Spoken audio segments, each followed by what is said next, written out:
কোন ল? এটা একটা গ্যাস ল এর মধ্যে পড়ছে, বাট এটা কে দিয়েছেন?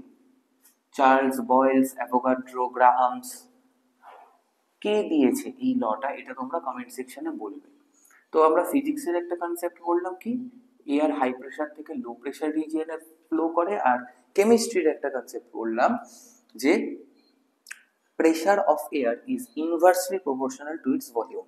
রিবস এর এবার যে রিবস গুলো, এই রিবস গুলো একটা ল্যাটিন নাম আছে একটা, কি জানো? এই রিবস গুলো ল্যাটিন একটা নাম আছে, তাদের বলে কস্টা। Upward, forward and outward. Upward, forward, outward এরকম এক্সপ্যান্ড করে গেছে।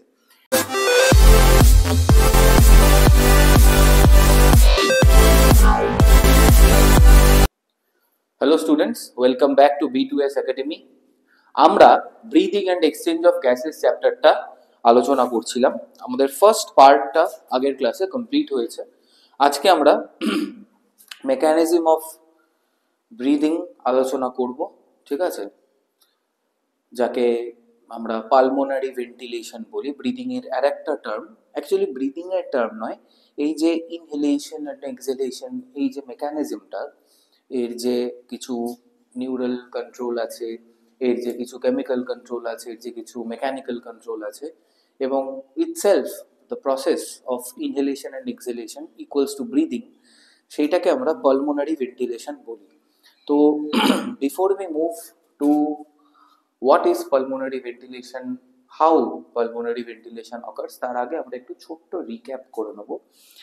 কারণ physiology is a science of interlink and interconnections. সেইখানে আমাদের কিন্তু আগের পর্যায়ে যেটুকু পড়াশোনা হয়েছে, পরের পর্যায়ে এগোনোর জন্য সেটা রিক্যাপিচুলেশন দরকার, না হলে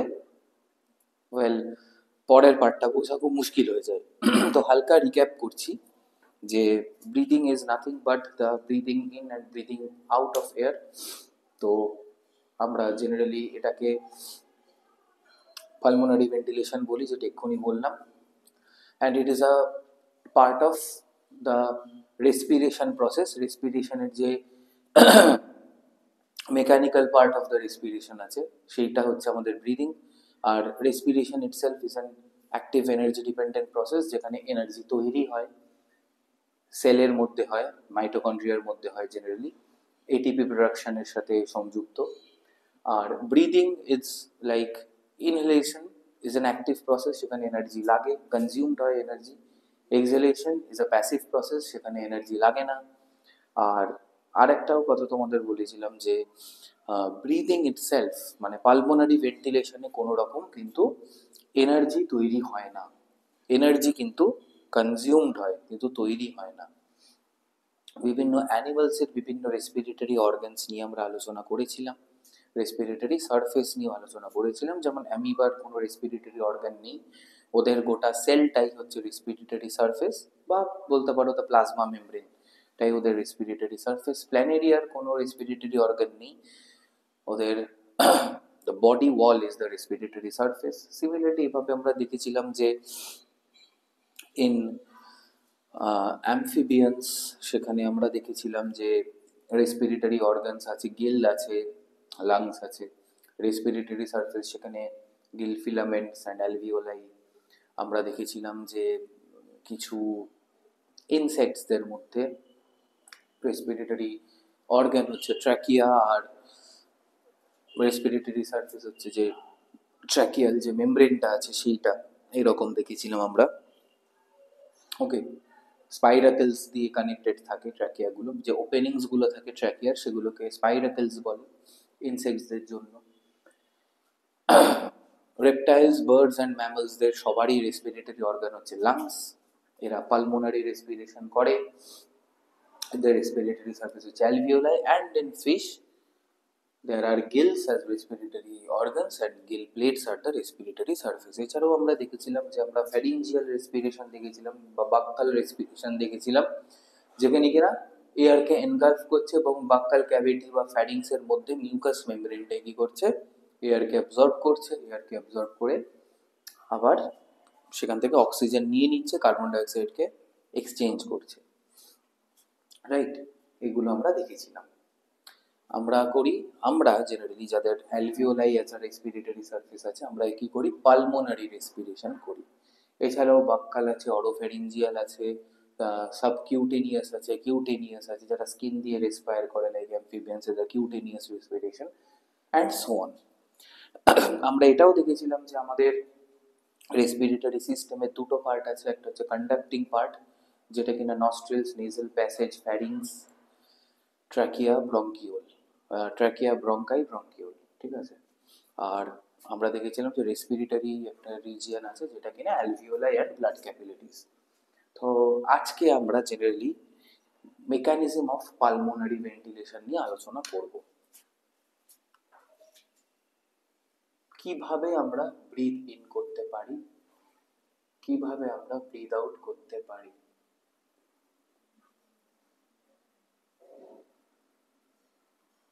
দেখো, পালমোনারি বুঝতেই পারছো যে পালমো মানে লাংস, ঠিক আছে।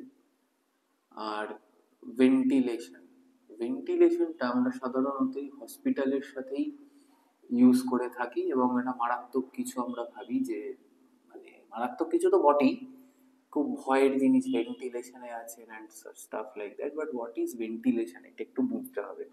দেখো, আমাদের ঘরে কি থাকে, ঘরে সবারই ঘরে তোমরা দেখেছো যে ভেন্টিলেটর বলে একটা স্ট্রাকচার থাকে, তাই তো? ভেন্টিলেটর বলে একটা স্ট্রাকচার থাকে, ঘরের ওপর দিকে থাকে। সেটা কি করে, it causes the warm air, যেটা উপর দিকে ওঠে। দেখো, এখানে আমরা একটু ফিজিক্স নিয়েও আলোচনা করব। এই পোর্শনটা বিশেষ করে আজকের যে আমরা ক্লাসটা করব, এটা একটা ইন্টারডিসিপ্লিনারি ক্লাস হবে। এখানে আমরা বায়োলজির সাথে সাথে হালকা ফিজিক্স এবং কেমিস্ট্রির কনসেপ্ট নিয়েও আলোচনা করব, কারণ বুঝতেই পারছো ইট is a mechanical process. And biology science of exceptions হলেও ফিজিক্স কিন্তু সায়েন্স অফ এক্সেপশনস নয়। এখানের যা ল সেটা সেরকমই, নো চেঞ্জ। সব কন্ডিশনই সেই লগুলো কাজ করবে, if the conditions are suitable for that law to be executed. তো দেখো, আমরা কি জানি যে ওয়ার্ম এয়ার যেটা, সেটা কিনা হালকা, তো সে উপর দিকে রাইজ করে, এবং এই ওয়ার্ম এয়ারের মধ্যে কি আছে, ওয়াটার ভেপার আছে, CO2 আছে। তো সেই এয়ারটা ঘরের উপর দিকে উঠে ভেন্টিলেটর দিয়ে বেরিয়ে যাবে। এর ফলে কি হবে, ঘরের নিচে একটা temporary sort of vacuum like condition তৈরি হবে, যার ফলে বাইরে থেকে fresh air bit colder air ভেতরে আসবে, ঘরে এয়ার সার্কুলেশন মেনটেন হবে। তো এইটাকেই ভেন্টিলেশন বলে। তো আমাদের শরীরেও কিন্তু এই এয়ার সার্কুলেশন মেনটেন হয় through breathing in and breathing out. প্রশ্বাস এবং নিঃশ্বাসের মাধ্যমে কিন্তু আমাদেরও এই সব সময়তেই এয়ার ঢুকছে, এয়ার বেরোচ্ছে, একটা এয়ার সাইকেল, ঠিক আছে, একটা সার্কুলেশন অফ এয়ার চলছে আমাদের দেহের মধ্যে, সেটাকেই আমরা ভেন্টিলেশন বলছি। আর পালমোনারি কেন, কারণ এই এয়ার সার্কুলেশনটা কে করাচ্ছে না, লাংস করাচ্ছে। লাংসের মধ্যে হচ্ছে, লাংসের দ্বারা হচ্ছে, সেই কারণে পালমোনারি ভেন্টিলেশন। তো দেখো, প্রথমে আমরা যেটাতে আসবো, ইনহেলেশন, মানে ব্রিদিং ইন। ইনহেলেশন, ইনহেলেশন মানে বাইরে থেকে এয়ার তোমার দেহের মধ্যে প্রবেশ করছে, ইনহেলেশন বলছি। তাহলে ইনহেলেশন হওয়ার জন্য কিছু কন্ডিশনস আছে। দেখো, তুমি এমনি বাড়িতে বসে আছো, বা তুমি এমনি জাস্ট কোন একটা জায়গাতে, লাইক তুমি দাঁড়িয়ে আছো, বসে আছো, কাজ করছো, তো তোমার বডিতে এয়ার ঢুকবে কেন, তাই না? শুধু শুধু তোমার বডিতে এয়ার ঢুকবেই বা কেন, তার তো কোনো রিজন নেই। তো ইনহেলেশনটা হচ্ছে, তো তার মানে নিশ্চয়ই কোনো কন্ডিশনস আছে। কি কন্ডিশনস আছে, চলো একটু ফিজিক্সের কনসেপ্টে আমরা ঢুকে পড়ি। আচ্ছা, এয়ার ইজ আ ফ্লুইড, কারণ anything which can flow is a fluid. তো যে কোনো ফ্লুইড, তোমরা পড়েছো ফ্লুইড মেকানিক্সে যে এয়ার কি কোন ডাইরেকশনে ফ্লো করে, এয়ার ফ্লো করে হাই প্রেসার থেকে লো প্রেসারের দিকে, তাই তো? এয়ার হাই প্রেসার থেকে লো প্রেসারের দিকে অলওয়েজ প্রবাহিত হয়, ফ্লো করে, রাইট? আর কি হয়, এয়ারের যে প্রেসার, প্রেশারটাকে যদি আমি পি ধরি,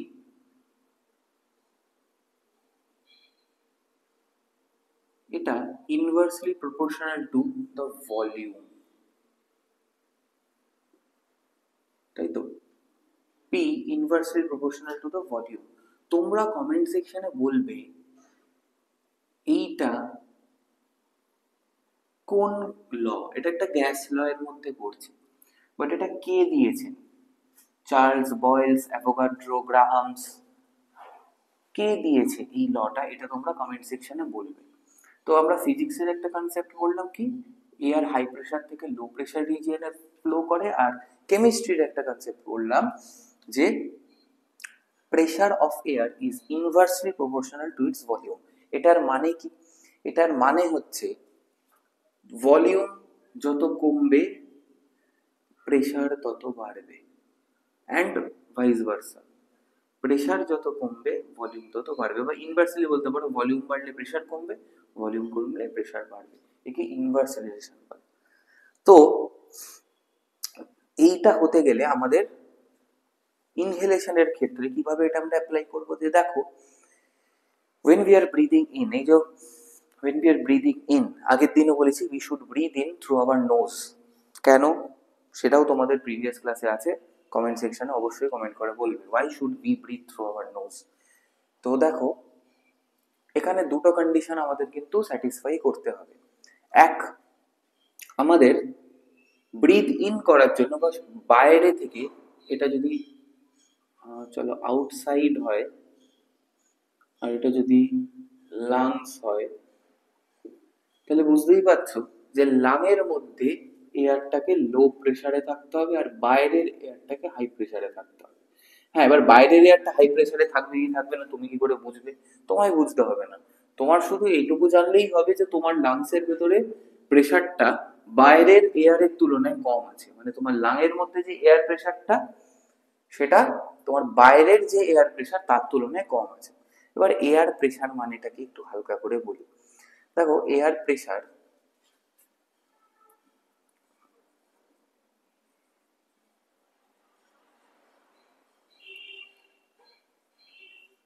এই জিনিসটা বেসিক্যালি কিছুই না।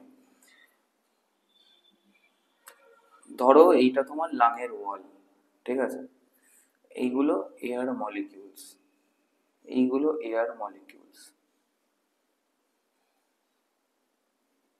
তো দেখো লাংয়ের ওয়ালে,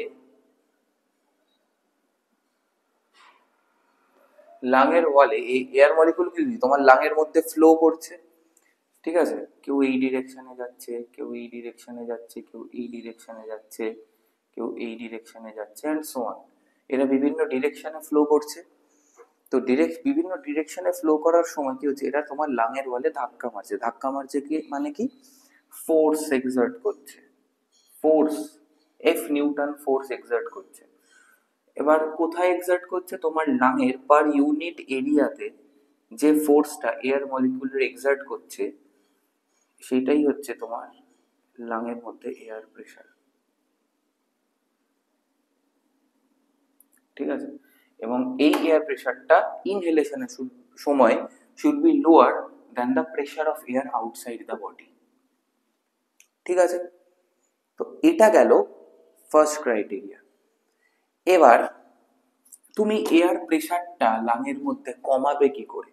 তুমি এয়ার লাংয়ের মধ্যে যে এয়ার প্রেসারটা সেইটা তুমি কমাবে কি করে? হাউ? কিভাবে কমাবে? সিম্পল আনসার, এই ইকুয়েশনটা থেকে এসো। কি করবে? By increasing the volume of the lungs, তাই তো, লাংসের মধ্যে যদি ভলিউম বেড়ে যায় তাহলে কি হবে? লাংসের মধ্যে এয়ারের ভলিউমও বেড়ে যাবে, কারণ কি air occupies the entire space available to it, তাই তো। আমরা তো এটাই শিখেছি প্রপার্টিজ অফ গ্যাসেসে, কি শিখেছি? যে যে কোনো গ্যাস তাকে যতটা জায়গা প্রোভাইড করা হয় ততটাই সে দখল করে নেয়, একদম বাচ্চা বয়সের কনসেপ্ট এগুলো। তো তুমি যদি লাংয়ের ভলিউম বাড়িয়ে দাও, মানে ধরো লাংসটা, আমি একটা স্কেম্যাটিক্যালি আঁকছি, ধরো লাংসটা এরকম ছিল, ঠিক আছে, তোমার একটা লাং ধরে এরকম ছিল। এবার তুমি এটাকে সামহাউ এক্সপ্যান্ড করিয়ে এতটা বড় করে দিলে। তাহলে আগে তোমার এয়ার মলিকিউলস গুলো এরকম ভাবে ছিল, ঠিক আছে। এখন দেখো তারা অনেকটা বেশি জায়গা জুড়ে আছে, তাই না? তার মানে আমি বলতে পারি যে এইখানে যদি লাঙের এয়ারের ভলিউম V1 হয় আর এইখানে এক্সপ্যান্ডেড লাঙের মধ্যে যদি এয়ারের ভলিউম V2 হয়, তাহলে আমি বলতেই পারি V2 গ্রেটার দেন V1, বলতে পারি তো। এবার V2 গ্রেটার দেন V1 হলে ধরো এইখানে প্রেসার ছিল P1 আর এইখানে ধরো প্রেসার হচ্ছে P2, তাহলে আমি বলতেই পারি এখানে যে P2 লেস দেন P1। কেন? এই যে ইনভার্সলি প্রপোর্শনাল টু, এখানে ভলিউম যখন কম ছিল, ঠিক আছে, আর এখানে ভলিউম বেশি হয়ে গেছে, তাহলে volume V2 greater than V1, তাহলে V1 ভলিউমে যে এয়ার প্রেসারটা ছিল লাংসের মধ্যে, সেটা অবভিয়াসলি V2 ভলিউমে এয়ার প্রেসারের থেকে বেশি হবে, কারণ ইনভার্সলি প্রপোর্শনাল প্রেসার আর ভলিউম। তাহলে V2 গ্রেটার দেন V1 হলে P1 গ্রেটার দেন P2 হবে, বা P2 লেস দেন P1 হবে। তাহলে দেখো তুমি লাংসের মধ্যে যেই ভলিউমটা বাড়িয়ে দিচ্ছ এয়ারের, মানে লাংসের ভলিউমটা যদি ইটসেলফ বাড়িয়ে দিতে পারো, তাহলে লাংসের মধ্যে এয়ারটা অনেক বেশি স্পেস অকুপাই করবে, তাহলে এয়ারেরও ভলিউম বেড়ে যাচ্ছে। তাহলে লাংসের মধ্যে এয়ারের ভলিউম বেড়ে যাওয়ার কারণে কি হবে? এয়ারের প্রেশারটা ফল করবে, এবং এয়ারের প্রেশারটা ফল যেই করছে ওটা এক্সটার্নাল এয়ার প্রেশারের থেকে কম হয়ে যাচ্ছে, তাহলে লাংসের ভেতরে তৈরি হয়ে গেল লো প্রেশার কন্ডিশন। আর বাইরে লাংসের এয়ারের তুলনায় হাই প্রেশার আছে, তাহলে কি হবে? এয়ারটা from outside to the lungs flow করে চলে হলো, হয়ে গেল ইনহেলেশন, হয়ে গেল ইনহেলেশন। এটা তো আমরা ফিজিক্স দিয়ে বুঝলাম, এবার বায়োলজি দিয়ে কি করে হয় চলো বোঝা যাক। এটা তো একটা আমি বোঝালাম যে তোমার মানে কি করে এই লাং এরকম আছে, প্রেশার এরকম বেড়ে গেল, মানে সরি লাঙের এরকম প্রেশার কমে গেল, ভলিউম বেড়ে গেল, এটা তো আমি স্কেমেটিক্যালি বোঝালাম। এবার অ্যাকচুয়ালি রিয়েল লাইফে কি হয় সেটা আমাদের একটু বুঝতে হবে।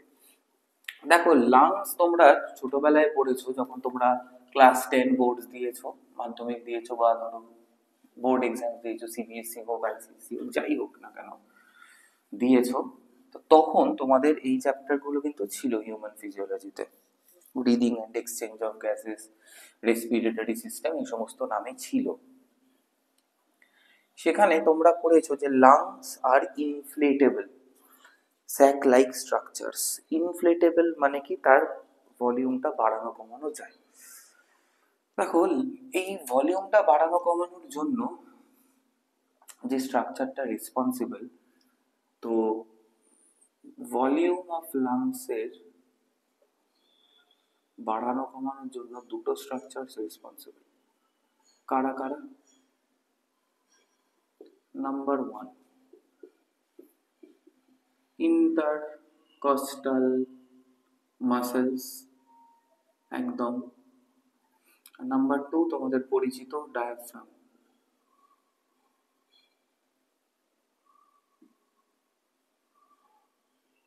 ডায়াফ্রামটা নিয়ে আমি পরে আসছি, আগে ইন্টারকস্টাল মাসেলস কি করে চলো সেটা নিয়ে আমরা একটু হালকা আলোচনা করি। ইন্টারকস্টাল মাসেলস, দেখো আমাদের রিবস এরকম একটা কিল বা স্টারনামের সাথে অ্যাটাচ থাকে, ঠিক আছে। ধরো এইখানে একটা রিবস, আমি জাস্ট রাফলি রিবস গুলো আঁকছি, হ্যাঁ।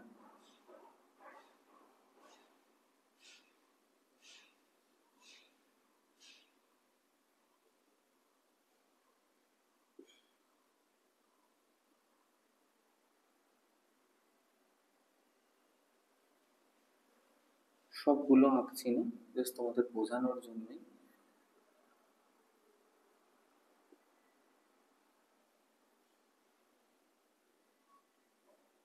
এটা অ্যানাটমিক্যালি কারেক্ট ডায়াগ্রাম নয় ডেফিনেটলি, এরকম রিবস থাকে, আর রিবস এর এইখানে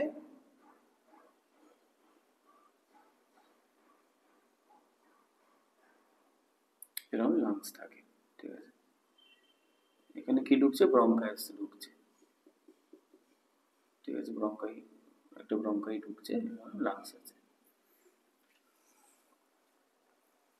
আর ঠিক এর নিচে এখানটা আছে হচ্ছে আমাদের ডায়াফ্রাম। এলো ব্যাপার, ডায়াফ্রাম আছে। রিবস এর এবার যে রিবস গুলো, এই রিবস গুলোর ল্যাটিন নাম আছে একটা, কি জানো? এই রিবস গুলোর ল্যাটিন একটা নাম আছে, তাদের বলে কস্টা। তো ইন্টারকস্টাল মানে হচ্ছে the space between the ribs, কারণ রিবস মানে কস্টা, আর ইন্টারকস্টাল মানে হচ্ছে স্পেস বিটুইন দ্য রিবস। তো এই স্পেস বিটুইন দ্য রিবসে যে মাসেলস গুলো থাকে, এই যে আমি শেড করে দিচ্ছি, এই মাসেলস গুলোকেই বলা হয়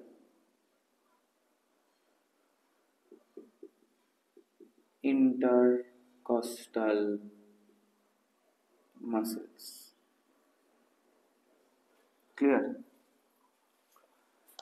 আর এই ভদ্রলোককে তোমরা চেনো, ইনি হচ্ছেন ডায়াফ্রাম। এদের কাজটা কি? এটা হচ্ছে স্টারনাম, এটা হচ্ছে একটা ব্রঙ্কাস, আর এটা হচ্ছে লাং। তাহলে চলো এদের কাজটা কি, মানে বেসিক্যালি হয় কি করে এই জিনিসটা কি জানতে হবে আমাদের। ইনহেলেশন করার জন্য ভলিউম বাড়াতে হবে, ব্যাস। প্রেসার অটোমেটিক্যালি কমবে, তোমাকে প্রেসার কমানোর জন্য আলাদা করে কিচ্ছু করতে হবে না, তোমাকে ভলিউম কমাতে হবে। তো ভলিউম কিভাবে কমছে ভালো করে খেয়াল করো। প্রথমে ভলিউম কমার জন্য যেটা হচ্ছে, সেটা তোমরা বই পড়ে মানে না জানলেও হবে, তোমাদের বই না পড়লেও এটা হবে। সবাই একসাথে যদি ব্রিথ ইন করো, ইনহেলেশন করো,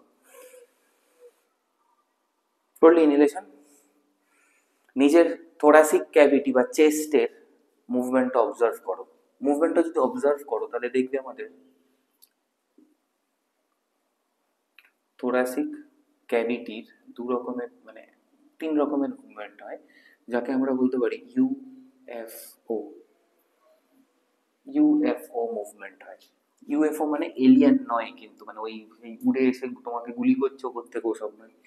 ইউএফও মানে হচ্ছে আপওয়ার্ড, এফ মানে ফরওয়ার্ড, আর ও মানে আউটওয়ার্ড। ব্যাস, এই তিনটে টার্ম শুধু মনে রাখো, এই ইউএফও মনে রাখো। ইনহেলেশনের সময় তোমার থোরাসিক ক্যাভিটি কি হচ্ছে না, ইউএফও হচ্ছে, ইউএফও মুভমেন্ট হচ্ছে, ইউএফও মুভমেন্ট হচ্ছে। ঠিক আছে, ইউএফও মুভমেন্ট হচ্ছে, আপওয়ার্ড, ফরওয়ার্ড, আউটওয়ার্ড। মানে তোমার রিব কেজটা আপওয়ার্ড ওপর দিকে উঠছে, আউটওয়ার্ড সামনের দিকে এক্সপ্যান্ড করছে। ঠিক আছে, মানে সরি, আপওয়ার্ড ওপর দিকে উঠছে, ফরওয়ার্ড সামনের দিকে এক্সপ্যান্ড করছে, এবং আউটওয়ার্ড মানে ল্যাটারালি এক্সপ্যান্ড করছে। তো এইটার ফলে কে রেসপন্সিবল? ইন্টারকস্টাল মাসেলস এর কন্ট্রাকশন। ঠিক আছে, ইন্টারকস্টাল মাসেলস এর কন্ট্রাকশন। ইন্টারকস্টাল মাসেলস গুলো কি করছে, এরকম ভাবে কন্ট্রাক্ট করে রিব কেজটাকে এরকম ভাবে স্ট্রেচ করছে। দেখো, বোনস কিন্তু নিজে নিজে মুভ করতে পারে না, তোমার শরীরে এমন একটাও হাড় নেই যে নিজে নিজেই মুভ করতে পারে without the help of muscles. In order to move the bones you need muscles, তো in order to move the ribs you need intercostal muscles. তো ইন্টারকস্টাল মাসেলস গুলো কি করছে, কন্ট্রাক্ট করছে। কন্ট্রাক্ট করার ফলে কি হচ্ছে, তোমার রিব কেজটা এই ইউএফও মুভমেন্ট করছে, upward, forward and outward movement হচ্ছে। তো ধরো আমি যদি তোমার এরকম একটা ল্যাটারাল ভিউ আঁকি, এই যদি তোমার লাংস হয়, এইখানটা হচ্ছে তোমার ডায়াফ্রাম,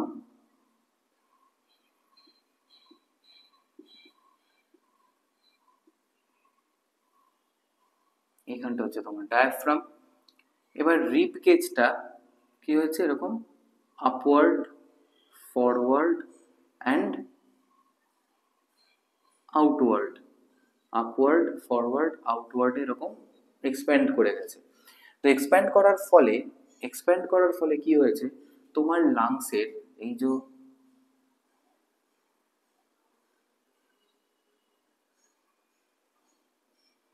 এই অ্যান্টেরো পস্টেরিয়র অ্যাক্সিস এবং এই যে ডরসো ভেন্ট্রাল অ্যাক্সিস, এই যে ডরসো ভেন্ট্রাল অ্যাক্সিস, ঠিক আছে, ডরসো ভেন্ট্রাল যে অ্যাক্সিসটা আছে, এই দুটো অ্যাক্সিস বরাবরই তোমার লাংসটা কি হলো, এক্সপ্যান্ড করে গেল ইন্টারকস্টাল মাসেলস এর জন্য। ডায়াফ্রাম কি করছে, ডায়াফ্রাম এইখানে এরকম বেন্ড শেপে থাকে, ঠিক আছে, বেন্ড শেপে থাকে। তো ডায়াফ্রামটাও কি করছে, কন্ট্রাক্ট করছে। তো ডায়াফ্রামটা কন্ট্রাক্ট করে কি হচ্ছে, ডাউনওয়ার্ড আসছে, মানে ডায়াফ্রামটা কিছুটা এরকম ফ্ল্যাটেন্ড হয়ে যাচ্ছে, এই পজিশন থেকে এই পজিশন হয়ে যাচ্ছে। তো তার ফলে নিচের দিকেও দেখো কিছুটা তোমার লাংসটা মানে অ্যান্টেরো পস্টেরিয়র অ্যাক্সিসও কিছুটা এক্সপ্যান্ড করছে, কিছুটা স্ট্রেচ করছে। আর রিব কেজের ইউএফও মুভমেন্টের জন্য ডরসো ভেন্ট্রাল অ্যাক্সিসও লাংসে কিছুটা ছড়াচ্ছে। তো এর ফলে কি হলো, তোমার লাংয়ের ভলিউম বেড়ে গেল, তার ফলে প্রেশার যেই কমে যাবে, হুড় করে এয়ার নিজে নিজেই তোমার বাইরে থেকে শরীরের ভেতরে আসবে। আর কেন ইনহেলেশন এনার্জি ডিপেন্ডেন্ট প্রসেস, তার কারণ দেখো, ডায়াফ্রামের কন্ট্রাকশন হচ্ছে ইন্টারকস্টাল মাসেলসের কন্ট্রাকশন হচ্ছে। তো এই দুটো কন্ট্রাকশনই কিন্তু এনার্জি ডিপেন্ডেন্ট। মাসেল কন্ট্রাক্ট যখন করে, মাসেল কন্ট্রাকশনের জন্য কিন্তু এনার্জি লাগে, মাসেলের রিল্যাক্সেশনের জন্য এনার্জি লাগে না। তো মাসেল যখন কন্ট্রাক্ট করে, এখানে যেহেতু both intercostal muscles and diaphragm contract করছে, ইন্টারকস্টাল মাসেলস কন্ট্রাক্ট করে কি করছে, তোমার রিব কেজের ইউএফও মুভমেন্ট করাচ্ছে, upward forward and outward movement করাচ্ছে, যার ফলে তোমার লাংসের এই যে ডরসোভেন্ট্রাল অ্যাক্সিস মানে এই বরাবর যে স্পেসটা, সেটা বেড়ে যাচ্ছে, মানে ভলিউম বাড়ছে।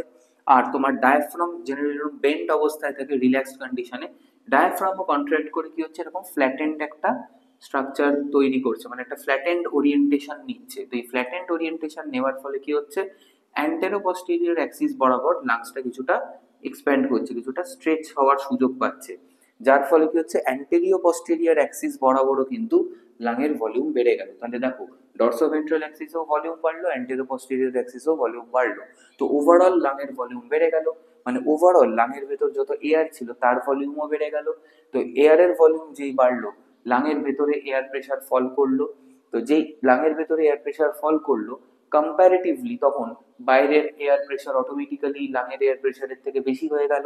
তো এয়ার অলওয়েজ হাই প্রেশার থেকে লো প্রেশার ফ্লো করে, তো এয়ার নিজে নিজেই তোমার শরীরের ভেতর প্রবেশ করলো।